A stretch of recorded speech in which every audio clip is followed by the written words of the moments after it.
Gunnar, það er blaðbroti í sögun Njarðvíkur. Þið er fyrsti deildasigurinn á Keflavík staðreynd og eins og allavega fram eftir kvöldið, þá voru það á toppnum á deildinni. Hvernig svona tilfinningin? Já, hún bara frábær, algjörlega frábær, virkilega, bara ótrúlega ánægð með strákan okkar. Þvílíkur karakter í þessu liði hennar og bara komið tilbaka á móti erfiðu Keflavíkur liði hennar 1-0 og samt halda áfram með það sem vorum að gera. Við fundum það, þetta var að koma, við vorum að fá mjög og færi, við vorum bara ekki að nýta, við vissum það, þetta myndi koma, við myndum bara að halda áfram og bara karakterin í þeim, þú veist, fyrst og ekki kemur, það sáu allir, við ætlum að ná annað markið, við ætlum að ná þriðja markið og það gerðum við og það er bara hrikalega gott að sjá það og bara þvílíkur plús á strákan sem komu inn á hennar, strákan sem fengur tækifæri hennar til þess að starta, voru með 3 í banni hennar.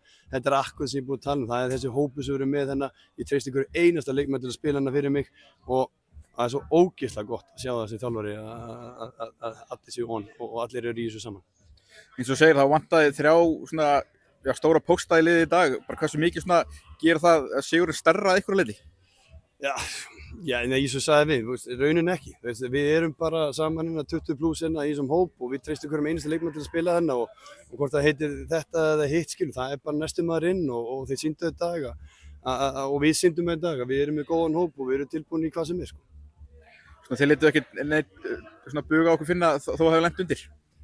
Mér fannst það ekki, það kom svona smá hikst í byrjun, svona eðlilega eftir nýbúin að fá mark og sérstaklega það sem er þessi færi sem við vorum búin að vera að fá og okkur fannst það vanta svona smá í viðbót til þess að klára þau en eins og segi, Keflavík með frábært lið og einhvern veginn að hafa gert þetta verið fram að fólki okkar á þessu frábæra kvöldi það gefur þessu eitthvað ekstra.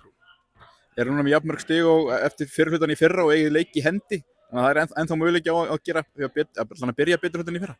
Já, ég meina það er bara, við horfum bara í næsta leik en það sem við erum að gera henni núna í dag er það bara að reyna að njóta þess að hafa brotið blað í sögunni, að skrifa sögunna enn og aftur með Njarðvík þessi hópur og það er náttúrulega það sem við ætlum að taka með okkur inn í kvöld og svo bara mánudaginn byrjum við bara að pæla í því bara hvað er næstir og það er Grindavík og þá bara stillum við ykkur inn á hann.